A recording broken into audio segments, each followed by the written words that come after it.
Oke, sebelum masuk ke materi hari ini, kira-kira masih ingat nggak apa yang sudah kita pelajari minggu kemarin? Siapa tahu minggu kemarin? Ya, minggu kemarin kita mempelajari. Oke, ya, masih ingat ya, ternyata minggu kemarin kita sudah belajar tentang kerajaan Hindu Buddha. Nah, sekarang itu kita akan pelajari peninggalan kerajaan Hindu Buddha yang ada di Indonesia.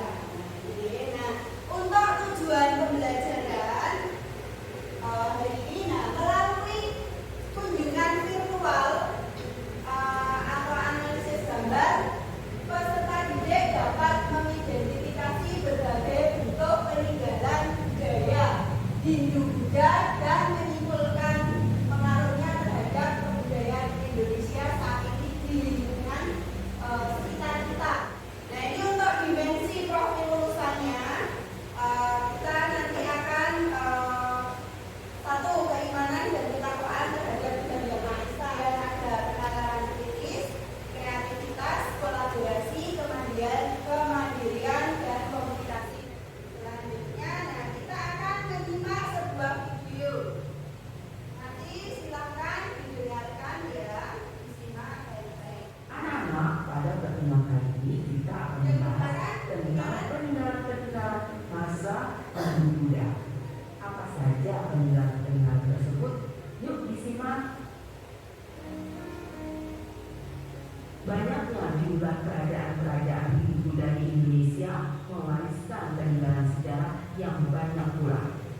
Peninggalan-peninggalan itu antara lain: yang pertama, candi dan stupa. Peninggalan berikutnya adalah petirtaan. Berikutnya, patung atau arca. Bentuk patung Hindu tidak sama dengan bentuk patung Buddha. Patung Hindu umumnya berbentuk dewa-dewi, tokoh, dan makhluk mistik. Peninggalan berikutnya adalah kitab. Kitab merupakan karangan berupa kisah, catatan, laporan tentang suatu peristiwa atau sejarah. Demikian anak-anak pelajaran kita kali ini. Semoga bermanfaat. Terima kasih. Wassalamualaikum warahmatullahi wabarakatuh. Oke, nah dari video tadi, menurut kalian apakah perlu kita mempelajari dan melestarikan peninggalan sejarah? Perlu. Ya, perlu. Kenapa? Untuk mengetahui sejarah bangsa kita pada masa lalu. Ya, untuk mengetahui bagaimana sih sejarah Indonesia itu dari dulu sampai sekarang. Nah, terima kasih. Nah,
yang ada di sekitarmu. Ya, bisa candi support, bisa candi stop. Kemudian tugas kelompok 2 dan 5 itu membuat draft narasi untuk buku saku candi hukum atau candi stop juga bisa. Oke, selanjutnya kalian membuat perencanaan dan konsep pembuatan produk nggih. Nah, silahkan menuangkan ide kalian. Nah, silahkan didiskusikan. Nanti silahkan buat keputusan kalian mau membuat produk tersebut itu apa sesuai kesepakatan kelompok kalian. Misalkan kalian mau membuat infografis, mind mapping, video, atau scrapbook, atau dalam bentuk yang lainnya. Oke, ini untuk lembaga kerja kelompoknya ya.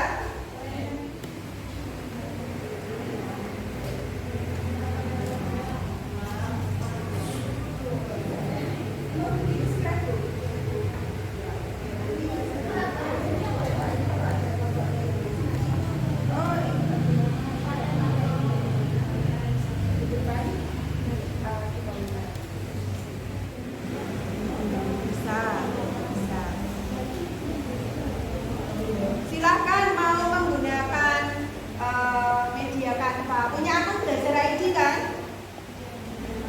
Kalau enggak, yang punya nanti banyak yang gratis satu. Kalau yang Canva biasa, yang dicoba, semuanya dicoba nggih? Mungkin sudah.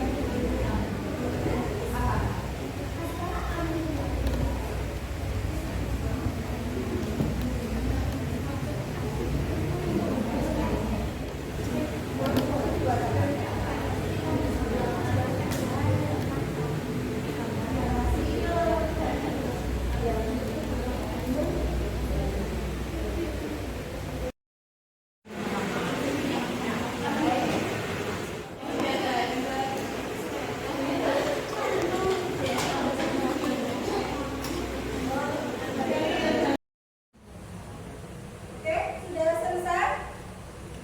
Sudah. Oke, kita langsung ke presentasi nggih. Karena sudah selesai mengerjakan kelompok, langsung presentasi.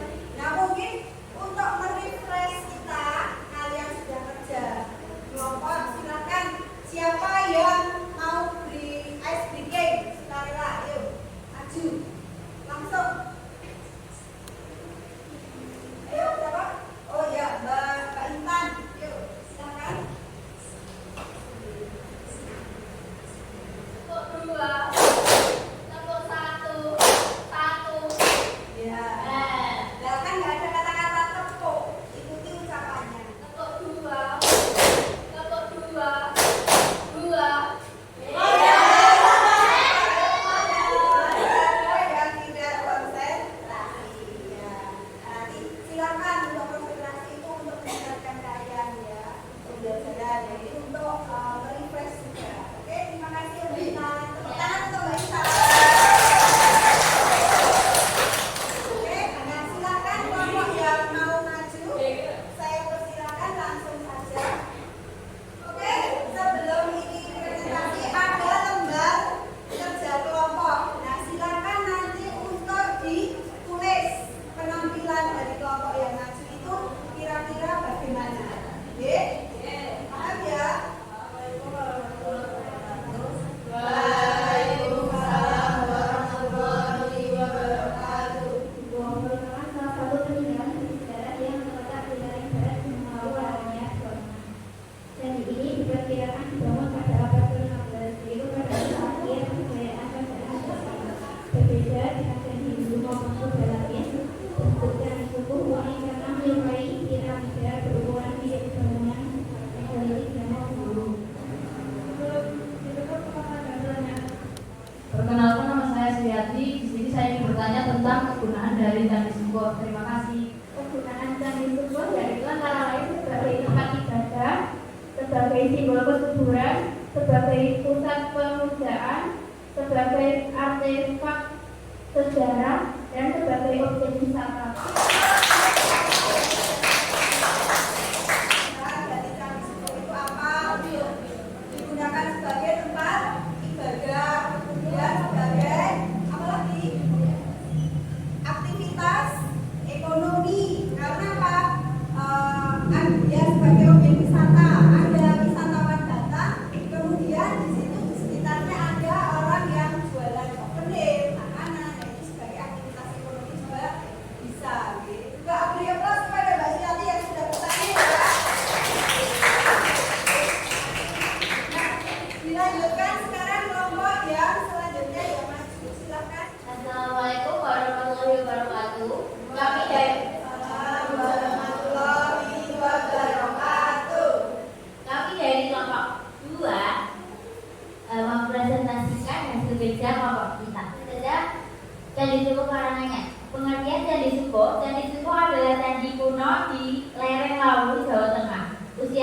dibuat sekitar tahun 1437 menjelang akhir kerajaan Majapahit.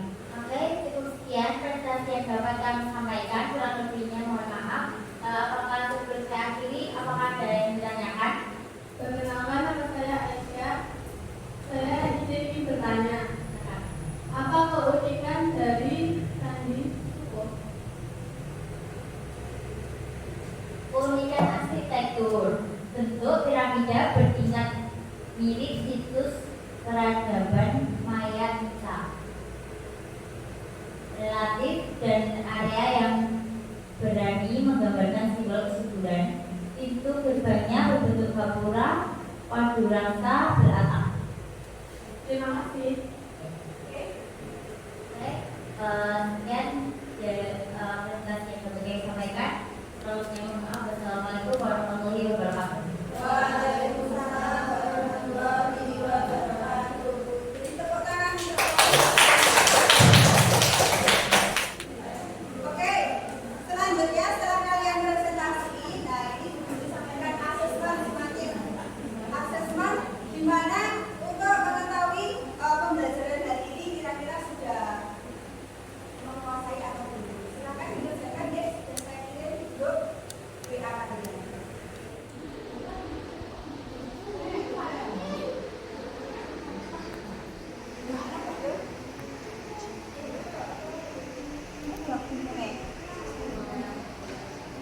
Nah, sudah ada yang mendapatkan nilai? Berapa nilainya? 100. Jadi Mbak siapa? Lintang. Mbak Lintang. Nah, ini mendapatkan nilai 100, nggih. Yuk, siapa lagi yang mendapatkan nilai 100? 90. Oke.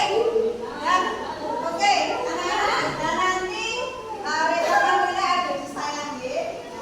Sekarang kalian untuk asesmen sudah selesai semua ya.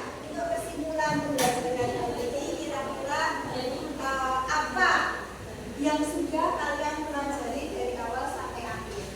Siapa yang bisa menyimpulkannya? Mbak Suryati, berdiri. Sebagai generasi penerus, kita memiliki tanggung jawab dan menjaga dan melestarikan pendidikan budaya ini. Nah, Mbak Suryati menyimpulkan bahwa pembelajaran hari ini kita kalian sebagai generasi penerus bangsa harus melestarikan dan istilahnya menguri budaya, peninggalan sejarah yang ada